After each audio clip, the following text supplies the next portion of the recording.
तो आज हम एक एनिमे को एक्सप्लेन करने वाले हैं जहां हमारे एनिमे कैरेक्टर को दिखाया जाता है। उससे पहले हमें इसके बारे में बताया जाता है। यहाँ पे बहुत सारे लोग अवेकन कर रहे हैं पावर, किसी और की पावर को देखना, टाइम को आगे पीछे करना, टेलीपोर्टेशन करना, ऐसी पावर्स को लोग कंट्रोल कर पा रहे हैं। यहाँ हमारे मेन कैरेक्टर का नाम है हा जुंगो, जो एक एफ रैंक के टैलेंट को अवेकन कर रहा है। इसके बाद हमें एक पास का सीन दिखाया जाता है जहाँ पे एक खतरनाक मीटियोर धरती के ऊपर टकराता है, जो ईस्ट साइड को मतलब जो धरती का ईस्ट साइड है उसको पूरी तरह से खत्म कर देता है। इस सीन के बाद हमें एक ऑफिस का सीन दिखाया जाता है जहाँ उसका दोस्त, हमारे हीरो का दोस्त, उसको अपनी गर्लफ्रेंड की फोटो दिखाकर चिढ़ा रहा होता है, जिससे उसका दोस्त को ज्यादा फर्क नहीं पड़ रहा होता है, क्योंकि याद होता है कि वो एक ऐसी जगह पे था जहाँ वो डंजन में फाइट कर रहा था और उसकी दुनिया में बहुत सारे मॉन्स्टर थे, जहाँ वो लेते हुए बहुत खतरनाक बैटल में था। और धीरे धीरे वो अपनी और यादों को याद कर रहा होता है कि वहाँ पे खतरनाक से मॉन्स्टर, गोस्ट मॉन्स्टर का अटैक होता है, लेकिन उस अटैक को उसका भाई लेके वहाँ पे मर जाता है। लेकिन वो गोस्ट मॉन्स्टर इतने है नहीं और वो उस भाई को भी दूसरे भाई को भी मार देता है। और जब उसके आंखें बंद होती है तो उसकी आंखें अभी यहाँ पे खुलती है और उसका दोस्त कह रहा है कोई फर्क नहीं पड़ रहा क्या। और बॉस भी इधर से बहुत गुस्सा है, तो मुझे तो लगता है तुझे बॉस निकाल ही देगा। जब भी वहाँ पर बॉस की एंट्री हो जाती है और बॉस को देखकर ऐसा लग रहा होता है जैसे वो सभी उसको कुछ कहने वाला है, लेकिन बॉस वहाँ कर कहता है तुम इतने घटिया और तुमने कल परसों का काम भी कंप्लीट नहीं करा है और तुम इतने घटिया से एम्प्लॉय हो और तुम ऐसा वैसा हो, तुम बहुत गरीब हो और तुम्हारी बेइज्जती कर रहा हूँ, ऐसे वैसे वो करता रहता है। लेकिन अपने हीरो को कोई फर्क नहीं पड़ रहा, उसको पता है यार मैं रिकार्नेटेड हुआ हूँ, तो उसको बहुत सारी चीजें याद हो रही होती है क्योंकि, और वो कहता है ये जो पुरानी जिंदगी में मेरा बॉस है ये पहले एक गोब्लिन था जो अपनी पावर का अवेकन करने के बाद एक गोब्लिन में चेंज, एक मॉन्स्टर में चेंज हो जाता है। और ये मॉन्स्टर बनने के बाद ही लोगों के ऑर्गन को बेचता है, इसे कोई वो मॉन्स्टर मत मारे। और वो अपने कुछ दोस्तों के साथ इसकी बेइज्जती कर रहा होता है। जब वो चला जाता है हमारा हीरो बाहर आके बोल रहा होता है यार अभी अवेकनिंग में टाइम है, तो अब क्या करूं मैं, क्योंकि उसने अपने दोस्त से डेट पूछी। हमारा हीरो सोच रहा होता है कि अब क्या करूं भाई, मेरे पास तो कोई ज्यादा टाइम भी नहीं है और थोड़ी देर में अवेकनिंग भी स्टार्ट होने वाली है। तो इतने मैं थोड़ा सोच रहा हूँ कि मेरा जो टैलेंट है और मेरा जो पिछले 20-30 साल का एक्सपीरियंस था उसके लिए मैं अपने टैलेंट को जानता हूँ कि मेरा टैलेंट एक ब्लेंडर टैलेंट के बारे में मैं आपको थोड़ी देर में ही बताऊँ। और वो एक दुकान के सामने आके खड़ा हो जाता है, लेकिन उससे पहले हमारा हीरो कहीं जाने लगता है और इस पोजीशन पे हमारा हीरो अपनी थोड़ी स्टोरी के बारे में सोच रहा होता है, क्योंकि उसको अभी तक पूरी अपनी स्टोरी याद नहीं आई होती है, क्योंकि वो पूरी करने से हुआ है और उसको ये चीज पता नहीं है कि मतलब कि पुरानी बैटल में क्या हुआ। लेकिन उसको धीरे धीरे स्टोरी याद आ रही थी कि उसका एक भाई होता है और वे दोनों जो होते हैं वे मतलब बहुत अच्छे होते हैं। और जब ही एक दिन वो अपने मतलब एक बंदे को मार देता है और उसे पता चलता है कि वो किसी का भी ब्लेंडर टैलेंट कर सकता है, लेकिन उसका भाई को मना करता है कि इस टैलेंट से तुम किसी को मारोगे नहीं, क्योंकि ये टैलेंट थोड़ा बहुत ज्यादा ही बुरा सा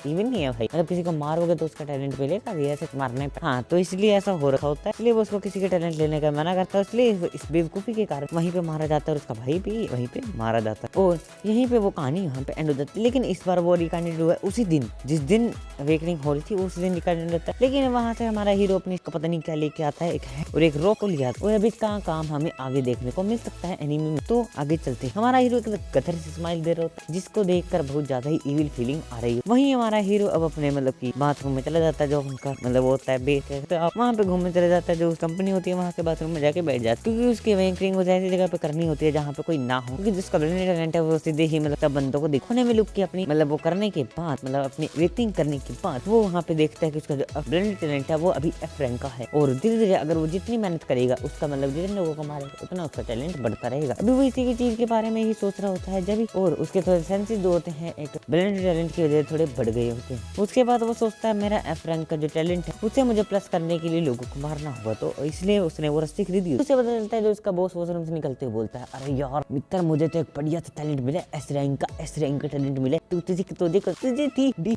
जब भी वैसे बात करता है तो पीछे रास्ता पे बात करते थोड़ा ऐसे आते रहते ना, और जब भी हमारा हीरो उसकी गर्दन पकड़ के उसको बीचने लगता है। लेकिन एस रैंक के टैलेंट की एक खास बात होती है, उसके पास हर एस रैंक के एक सब्स्टिट्यूट होता है। हर के पास तो नहीं आप बता सकते, तो मान सकते हो अगर ज्यादा स्ट्रॉन्ग हो तो आपके पास सब्स्टिट्यूट होता है। सब्स्टिट्यूट की उसकी पावर होती है हीलिंग नहीं, और वो इतनी फास्ट हीलिंग कर रहा होता है भाई उसको मारने में हीरो मिनिमम 30 से 40 सेकंड लगते हैं, लेकिन मार देता है। हीलिंग बहुत स्लो हो रही है और गर्दन पे अटैक होने के कारण वो ज्यादा हील भी नहीं कर पा रहा था, क्योंकि कोई ऐसी कोई हीलिंग पावर नहीं होती कि जिससे वो ज्यादा देर तक सांस ले पाए। लेकिन वो उसको अच्छा हील करता है कम से कम 100 दिन, और हीरो को भी मतलब पसीने आने लगते हैं और वो भी थक जाता होता है, लेकिन वो बहुत देर पर मरता है। उसके बाद उसका रैंक उसके सामने खुलता है कि आप इसके एट्रीब्यूट ले सकते हो, सोल पावर ले सकते हो, टैलेंट। इसके बारे में बता देता हूँ, सोल पावर और अभी टैलेंट के बारे में बता देता हूँ। एट्रीब्यूट थोड़ा सा बड़ा है तो उसके बारे में बात करते हैं बाद में, और इसके बारे में भी थोड़ा बाद में बात करेंगे, क्योंकि अभी वो अपने सब्स्टिट्यूट को समन कर लेता है जो होता है डार्क एम्परर। और डार्क एम्परर क्योंकि जो ब्लेडर है वो एक ब्लैक मतलब कि जो हर बंदा होता है उसके ईविल के हिसाब से होती है। अब हमारा हीरो जो थोड़े ईविल काम कर रहे हैं इसलिए उसको डार्क एम्परर मिला है, डार्क कलर का। अगर आप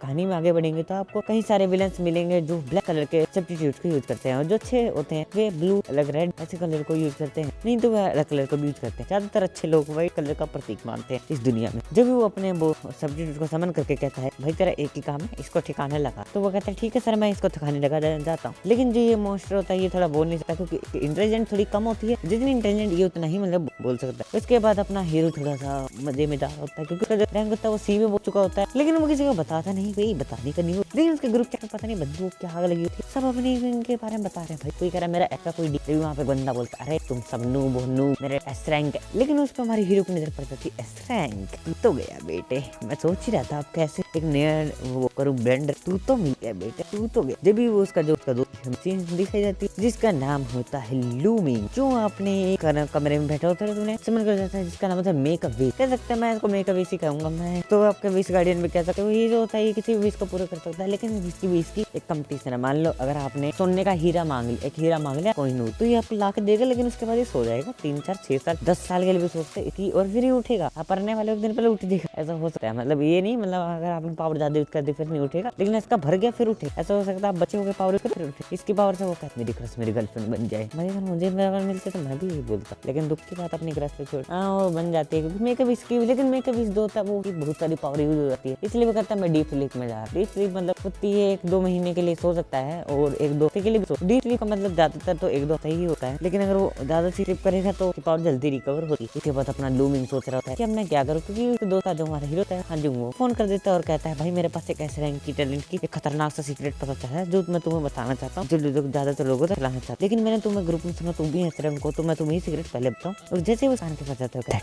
डाई सुनकर वो सुन कहता क्या, और एकदम उसका सुपर पंच लगता है, पता नहीं कहाँ से रोमन रेंज का सुपर पंच के मुंह पे लगा और वो जाके वहाँ पे नॉकआउट हो जाता है। क्योंकि जो हमारा ये डार्क एम्परर है ये काम नहीं जानते। तो इसके बाद हमारा हीरो कहता है यार ये तो नूब निकला, ही तो कुछ नहीं था, एक हिट में मर गया। इसका टैलेंट क्या है, क्योंकि हर कोई एस रैंक वाला इसमें सुनना मरता है, लेकिन लूमिंग था मर गया, चलो छोड़ो अपन को। इसके बाद उसका टैलेंट लेता है, जिसके बाद एट्रीब्यूट सोल पावर और ये चीजें दिखाई जाती है। सोल पावर का मतलब मान लो अगर आपको कोई इलिजन में बंद कर दे तो आप उसके बचने के लिए आपकी सोल पावर होनी चाहिए, जिससे आपकी सोल जो स्ट्रॉन्ग है आपको कब्जा नहीं कर पाएगा। मान लो आपकी बॉडी पे कोई डीमन कब्जा करना चाहता है तो आप उसे बताते हो, सोल पावर इस काम आती है। इसके बाद आता है एट्रीब्यूट, कोई अगर आप कोई डंजन क्लियर करते हो, क्लियर करते हो तो एट्रीब्यूट वो थोड़े काम के होते हैं, लेकिन मुझे इसके बारे में ज्यादा नॉलेज नहीं है। इसके बाद टैलेंट मान लो, उसके बाद जो टैलेंट है उसमें जो एक्टिविटीज है जितनी भी पावरफुल चीज है वो आपको मिल जाएगी और ये बहुत सारी काम आएगी। ऐसे कुछ 3 से 4 चीजें होती है, और जो चौथी चीज होती है वो थोड़ी सी अलग भाषा में लिखी होती है, तो वो ज्यादा काम की नहीं होती। इसलिए हमारा हीरो सीधे टैलेंट को चूज करता है, क्योंकि अब इसने कोई लड़ाई तो लड़ी नहीं अभी तक, और ना ही इसने कोई ऐसा काम करा इसकी सोल पावर स्ट्रॉन्ग हो और एक्टिव, और वो बुक ऑफ विशेस को समन करता है और कहता है वाह भाई। और यहाँ हमारा बुक ऑफ विशेस भाई कितना कूल लग रहा है, बैडस लग रहा है, खुद देख सकते भाई क्या मतलब एकदम बैडस फीलिंग दे रहा था, और कहता है